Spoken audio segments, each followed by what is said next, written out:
ಸಮಾವೇಶ ಕೂಡ ಮಾಡ್ತಿದ್ದಾರೆ. ರಾಜಣ್ಣ ಅವರು ಅವ್ರ ಮಂತ್ರಿ ಆಗಿದ್ದಾಗ ಅವ್ರು ಯಾವ ರೀತಿ ನಡ್ಕೊಂಡ್ರು ಅಂತೇಳಿ ಅದು ಜಗಜ್ಜಾಹಿರವಾಗಿರ್ತಕ್ಕಂಥದ್ದು. ಅವ್ರ ಭಾಷೆಗಳು ಯಾವ ರೀತಿ ಇತ್ತು, ಅವ್ರ ನಡವಳಿಕೆಗಳು ಯಾವ ರೀತಿ ಇತ್ತು ಅಂತಕ್ಕಂಥದ್ದು. ಈಗ ಮಾತು ಮನೆ ಕೆಡಿಸ್ತು, ತೂತು ಒಲೆ ಕೆಡಿಸ್ತು ಅಂತ ಗಾದೆ ಇಲ್ಲ. ಹಂಗೆ ಅವ್ರ ಮಾತಿನಿಂದ ಅವ್ರು ಕೆಟ್ಟಿರ್ತಕ್ಕಂಥದ್ದೇ ವಿನ ಬೇರೆ ಯಾರ ಷಡ್ಯಂತ್ರನೂ ಇದರಿಂದ ಇಲ್ಲ. ಈಗೇನು ಮಾಡಕ್ಕೆ ಹೊಂಟವ್ರೆ ನನಗೆ ಗೊತ್ತಿರಂಗೆ ಅವ್ರು ಬೇರೆ ಪಕ್ಷಕ್ಕೆ ಹೋಗಿ ಹೊಂಟವ್ರೆ.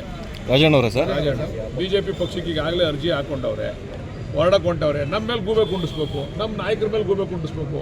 ಇದು ನಮ್ಮ ನಾಯಕರ ಷಡ್ಯಂತ್ರ ಇಲ್ಲವೇ ಇಲ್ಲ ಇದರಲ್ಲಿ. ಇದು ಹೈಕಮಾಂಡ್ ನೇರವಾಗಿ ಇಂಟರ್ಫಿಯರ್ ಆಗಿ ಹೈಕಮಾಂಡ್ ವಿರುದ್ಧ ಇವರು ಆಡಿರ್ತಕ್ಕಂಥ ಮಾತುಗಳಿಂದ ಅವ್ರನ್ನ ವಜಾ ಮಾಡಿರ್ತಕ್ಕಂಥದ್ದು. ಬೇಕು ಅಂತೇಳಿ ನಮ್ಮ ಪಕ್ಷದ ಮೇಲೆ ಗೂಬೆ ಕುಂಡಿಸಿ ನಾವು ಆಚೆ ಹೋಗ್ಬೇಕು ಅಂತಕ್ಕಂಥದಕ್ಕೆ ಇದೊಂದು ಪಿತೂರಿ ನಡೀತಾ ಇದೆ. ನಡೆಸಲಿ. ಅಲ್ಲ ಪಾಪ ಡೆಲ್ಲಿ ಸಮಾವೇಶ ಮಾಡೋದು ನಾವು ಹಿಡ್ಕೊಳಕ್ಕಾಯ್ತದ? ಯಾರ ಜೊತೆಗೆ ಸರ್ ನೀವು ಅವ್ರನ್ನೇ ಕೇಳಿ. ಅಲ್ಲ ನೀವು ಹಿರಿಯ ಶಾಸಕರು ತಗೊಂಡಿರ್ತೀರಾ ಸರ್? ಮ್ಯಾಪಿಂಗ್ ಮಾಡಿಸಿ ಅವ್ರಿಗೆ ಗೊತ್ತಾಯ್ತು. ರಾಜಣ್ಣ ಅವ್ರಿಗೆ ಸರ್, ರಾಜಣ್ಣ ಅವ್ರಿಗೆ ಅಲ್ಲ ರೀ, ಈಗ ರಾಜಣ್ಣ ಅವ್ರನ್ನ ಸ್ವಾಗತ ಮಾಡ್ತಾ ಇರೋರು ಯಾರು? BJP ನಾಯಕರು ಅಲ್ವಾ?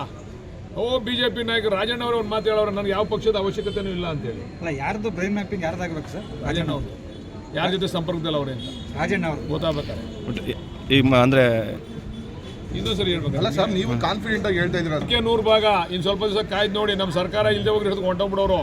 ಸರ್ಕಾರ ಅದೇ ಅಂತ ಒಂದೇ ಕಾರಣಕ್ಕೆ ಅವ್ರು ಅಷ್ಟೇ. ಇಲ್ಲಿ ಅವ್ರು ಆಗಲೇ ಒಂದು ಹೆಜ್ಜೆ ಹೊರಗಡೆ ಇಟ್ಬಿಟ್ಟವ್ರೆ, ಆಗಲೇ ಚರ್ಚೆಗಳು ಮಾಡವ್ರೆ.